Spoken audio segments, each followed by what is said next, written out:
right, so happy Friday, everyone. It is, what is it? It's October 11th. Yes. And this would technically be ToSa number 2 or ToJo number 12 or 12A. We're not sure. There's a little confusion. We can't remember. It's one of those. It's something. Anyway, we had a great week this week in spite of not having Jolene with us, who we missed dearly. But she'll be back Monday, and I'm so grateful for that. And so let's tell you what happened this week. We had, first off, we had sales meeting this week. We had a special guest, Phil Richter, who is a surveyor. We met him originally at our open house when we launched our new branding for Signature. He has a website. I'm going to give you the short version.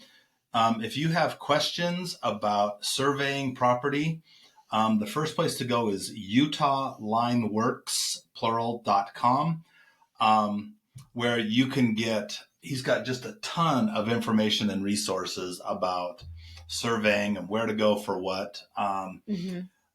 You missed a great intro with him. He was actually really awesome. And then right after that, we had Tristan Hammett came in, and she did a class on advanced disc, and it was really good.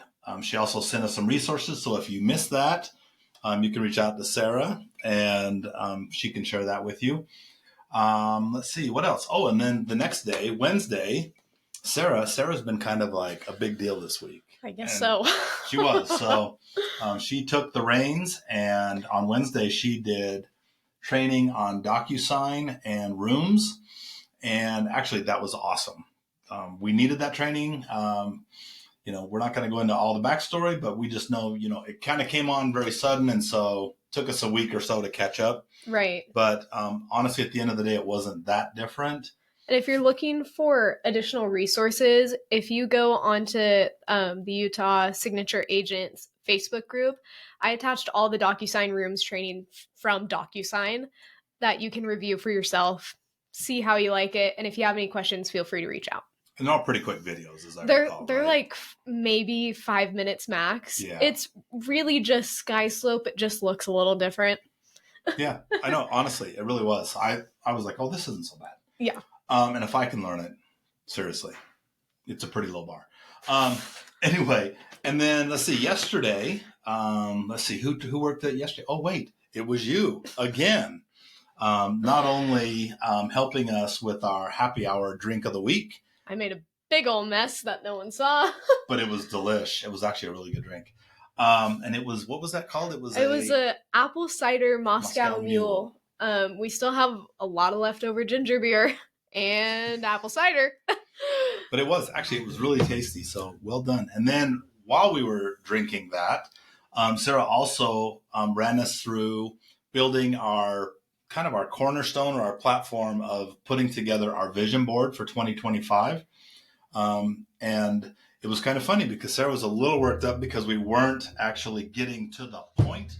I guess when you have drinking involved, you should just expect that we're probably not gonna things go off the rails. Finish it all the way through. However, the level of engagement and conversations that were happening, way more valuable than actually making a vision board, I would say. And actually it was awesome. And I totally agree. And I think more importantly, it got us all thinking about it's one thing to just try and fill in a box in the moment. Right. But having that conversation got everybody thinking a little deeper about what they really want to do. So it's more food for thought, I think. We're waiting on Jen Cushing to give us her... She had a very special word at home that she... Yeah, her phrase or word for 2025. So Jen, we will be asking you that later this week or when we see you. We remembered. Yes. All right. And let's see. And then we have Mastermind here in about 20 minutes. So we got to hurry up. And with that, tell us what's going on next week, Sarah. So next week, very similar structure to what we've been having going on. We're going to have the Build Your Perfect Week at 10 a.m. to 11. We're going to check how you did the previous week. Did you finish everything? Were there things that you couldn't get to and why? Gosh, that sounds like accountability. I know. So scary. And then on Tuesday, 10:30 a.m. to 11:30 a.m., we have sales meeting with Tatiana Brignoli? Am I saying that right? Close enough. Close enough. She'll correct us. I'm so sorry, Tatiana. I know she will. She will. She's coming in. She's actually one of our agents who's in referral, but she started a cleaning company, so she's gonna highlight that during sales meeting. On Wednesday, 10 a.m. to 11, we're gonna be doing a Pro Agent CRM refresher. I know it's been a while since we talked about Pro Agent, probably close to a year since we last discussed that. So if you haven't hopped on to Pro Agent at all, and you want to access that CRM and see how it all works, make sure to be here on Wednesday. Oh my gosh, Thursday. Hey, days are hard. Thursday, 4 p.m. to 5 p.m. happy hour, drink pending. Tony said I can't do the same drink. It's not allowed. So we need new stuff. I need to come up with that, I guess. So wait on that. And then Friday, 10 a.m. to 11, mastermind. Awesome. Okay. And then I guess the only thing we have is a little housekeeping. Fun. And so it's no surprise, it's no mystery that we've been through a bit of change in the last month and a half, 2 months. And I just want to point out a couple of things that we're still seeing that I want to bring to your attention. And I really want you to soak this up. On your exclusive buyer-broker agreement, number one, let's start there. Do not put 0 in the commission there, okay? This is your agreement between you and your client, okay? And more importantly, I want to point out that whatever's on that agreement, you cannot take more than what is on that agreement. So if you put 0, congratulations, you are now a volunteer, okay? Because you are not going to get paid. You can come down. So if you had a 3% and ultimately you had to negotiate on behalf of your client to a 2.5, that's acceptable, okay? Same thing with your exclusive right to sell listing agreement, okay? Those two pieces have been decoupled. So you have your commission that you're negotiating to sell the home with your client who is listing their home. Then if the client wants you to be able to market a buyer broker commission internally, not on any MLS affiliated sites, you can put that also in your agreement. It is not required. But what I strongly recommend is that you have that conversation with your client, that they should expect that an agent on the other side is going to ask for a commission. So they should be prepared.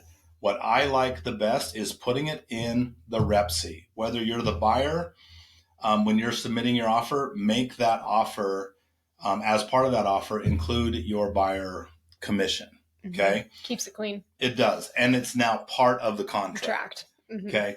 So do that. Don't do 0s, or you're going to be really upset when you suddenly don't have any money coming in after you just busted your butt.